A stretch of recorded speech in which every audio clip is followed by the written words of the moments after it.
مولاي صل وسلم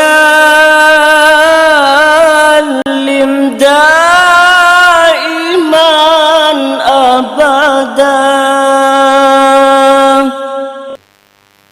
Dulu Rasulullah SAW ketika di Mekah itu sholat menghadap Ka'bah. Tapi setelah pindah di Madinah, di mana Madinah itu ada komunitas Yahudi dan Nasrani, Rasulullah itu menghadap ke Baitul Maqdis. Kira-kira 16 bulan. 16 sampai 17 bulan. Semua riwayat itu kisarannya hanya 16 sampai berapa? 17 bulan. Sehingga orang Yahudi itu bilang begini, Muhammad ini baiklah, meskipun dia membawa agama baru, tapi kiblatnya masih ikut kita, masih baik kan. Setelah 16 bulan, Nabi diperintahkan Allah untuk menghadap ke Ka'bah. Awal liwajaka syatral masjidil haram. Maka orang Yahudi itu berontak. Berontaknya adalah kiblat mereka ditinggalkan. Cara berpikir orang Yahudi itu kiblat mereka ditinggal. Sehingga mereka bilang mawallahum an qiblatihim allati kanu 'alaiha. Apa yang menjadikan umat Islam berpaling dari kiblat Baitul Maqdis? Kemudian mereka provokatif betul.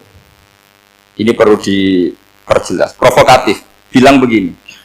Inna Muhammadan tahayyara fi din. Muhammad ini bingung dalam beragama. Sehingga habis ngomong A, ngomong B. Habis kiblat Ka'bah, kiblat Baitul Maqdis.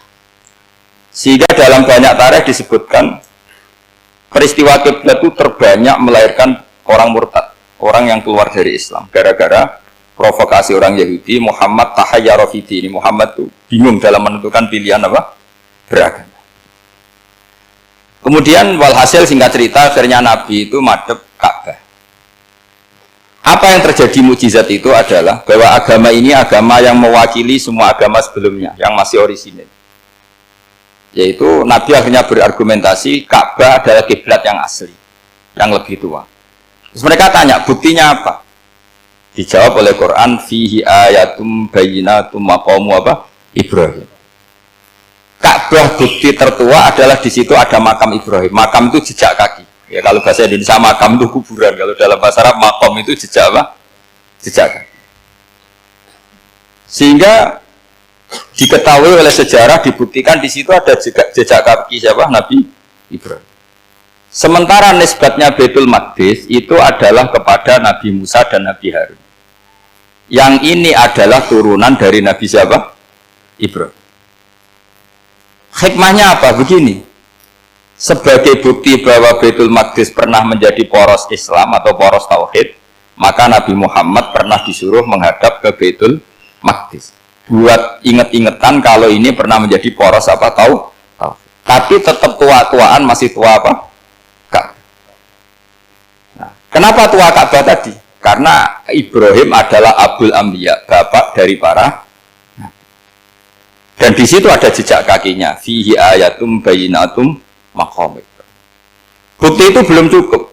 Dibuktikan lagi bahwa Ismail kecil itu hidupnya di Ka'bah. Kita tahu sa'i baina Safa wal Marwah adalah karena Siti Hajar sedang mencari apa? Air. Jadi ada bukti sekian, bukti empirik bahwa Ibrahim itu kiblatnya itu Ka'bah, bukan Baitul. Sehingga ada kata-kata fihi ayatum bayyinatum maqamu Ibrahim. Nah, tanpa ngerti asbabun nuzul, kamu akan mengartikan fa'ina ma tuwallu fasamma wajhu itu salah. Karena di situ kamu menghadap mana saja, maka di situ ada ridhonya Allah. Maka para ulama memberi catatan, maksudnya begini, kamu menghadap kemana saja, asal itu yang diperintahkan Allah, maka di situ ada ridhonya. Harus seperti itu maknanya, disesuaikan dengan konteks asbabin nuzul. Tanpa seperti itu tidak bisa. Dan masih banyak lagi kepentingan tentang asbabin nuzul. Jadi problem sekarang adalah banyak mufassir yang hanya mengartikan dari terjemah. Itu bahaya sekali.